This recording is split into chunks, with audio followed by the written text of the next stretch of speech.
Hi, I'm Leah from Freedom and Coffee. Recently I did a post on my site, freedomandcoffee.com, about detox baths and how they can help you stay healthy in the winter, help with achy muscles, and just generally detox your body. This morning I felt a little tickle in the back of my throat, so I took my vitamin C and I thought, well, I'm gonna take a bath. It's kind of chilly. It's overcast here in Northern California. I know most of the country's getting a lot of snow today. But it is a little cold here, and so I thought that I would take a detox bath, and this is a good time to tell you guys what my 5 top ingredients are for detox baths. So detox baths are great. They can really help with a lot of different issues. I listed a few here. They can relieve headaches, help you sleep better, raise your body temperature and ward off chills, like if you feel like you're getting sick, relax tired or sore muscles, prevent a cold and flu virus from taking hold of you, and generally detox your body. So here are the 5 ingredients that I like to put in my detox bath. I do recommend that you try to take it as often as you can, maybe a couple times a week, or just whenever you feel like something's coming on. So my number 1 ingredient is Epsom salt. So I've got a bag of Epsom salts here. Epsom salts are super common. You can get them anywhere. You can get them in a grocery store, drugstore, Costco, Amazon, whatever. They're all over the place, and they're only like maybe a couple dollars a pound. And you just use a cup or 2 in your bath, and you just put it in. And the benefits, there's a lot of benefits to Epsom salt. So it's the number 1 ingredient I would recommend that you put in your bath every time. If you are only going to put 1 ingredient, definitely always use Epsom salts. The reason, and the main reason for Epsom salt, is that it has a lot of magnesium. And actually, Americans are chronically low in magnesium and have magnesium deficiencies. Magnesium deficiencies can lead to a lot of problems that we currently have, and you may not know that it's actually a magnesium deficiency. So first of all, it can lead to calcium deficiencies because you need magnesium to be able to absorb the calcium supplement that you're taking. So if you're taking a calcium supplement and it doesn't seem to be working, it's probably because you're low in magnesium.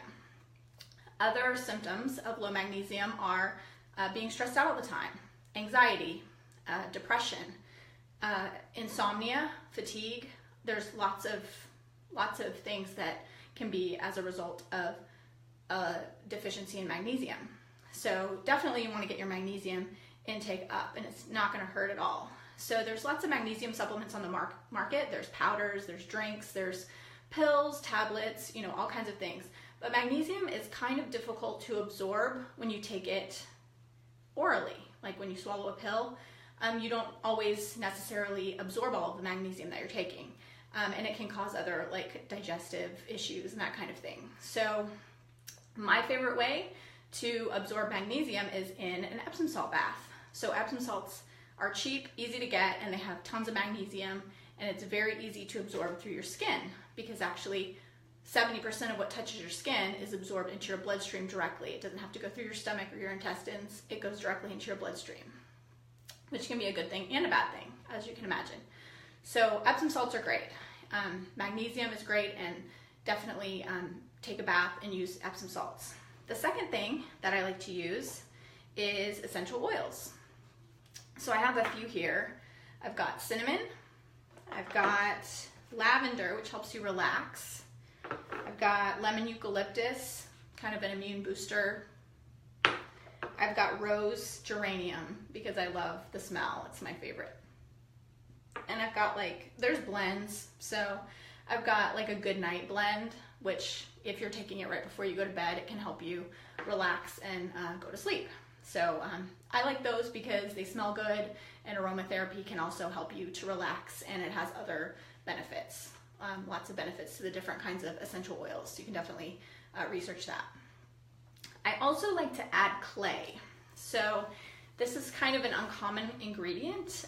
Clay is a very traditional resource. Well, I'm not going to say food, but resource that people have been using it for thousands of years. It's essentially dirt, but it's like a pure form of dirt, and a lot of different clays come from different areas. Like there's red clay, there's volcanic clay, there's all different types of clay, and they have different compositions and different colors. So there's lots of uses for clays. I like to use them as like a facial mask. Some people use them as like a body mask. It can absorb toxins out of your skin and cleanse your skin really well. I also like to add it to the bath. And when you add it to the hot bath, it can actually absorb toxins from deeper within your body, because it's hot water and it's kind of opening up your pores and it's pulling toxins from deeper in your body than just skin deep. So I really like to add clay. What I've got is I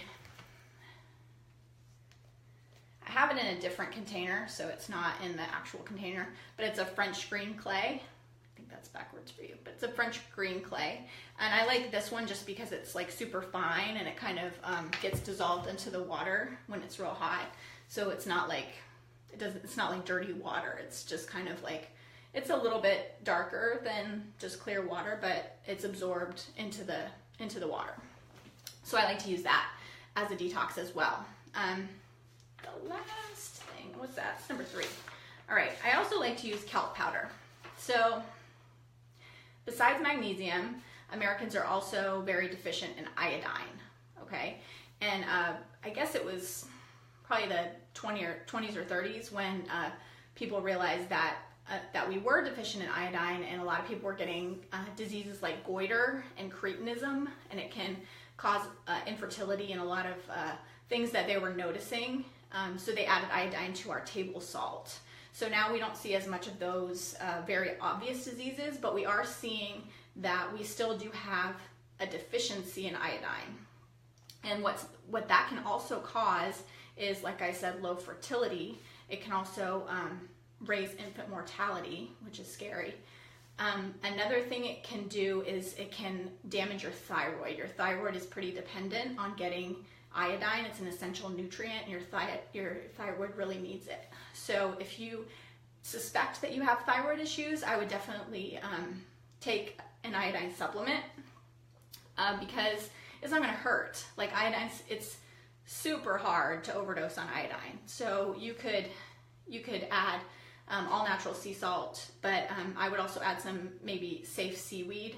I like to get it from the East Coast, so it's far away from Fukushima, where there was okay, so I'm back. Yeah, so I do try to get it from a cleaner source of seaweed, but what I like to get is kelp powder, and I feel like I'm looking a little washed out there. Anyway, kelp powder, so I add that to the bath, and I feel like, that can help me absorb some more iodine into my skin just by contact, like we talked about. So I also add it to my food and that kind of thing, and I take an iodine supplement, but that can help prevent breast cancer and some thyroid issues, like I mentioned. Lots of things, actually. So definitely look into iodine, and that's just one other thing I like to add to the bath. The 5th thing is citric acid. Okay, and so I have this citric acid. It's from, I just got it from Amazon. I just add a little bit, maybe like a teaspoon or 2. The reason I like it is because I was doing some research on how to counteract the chlorine that's in my water. So most of us do have chlorine in our water because we have municipally treated water. And that's not a bad thing. It keeps our water safe so that we can drink it and we can take showers in it, and there's no like harmful bacteria that are gonna kill us, basically. So it cleans our water, and chlorine is a good thing to clean our water and keep it safe for us. But it is also a toxin. So I try to keep it out of my drinking water and out of my, shower water and bath water.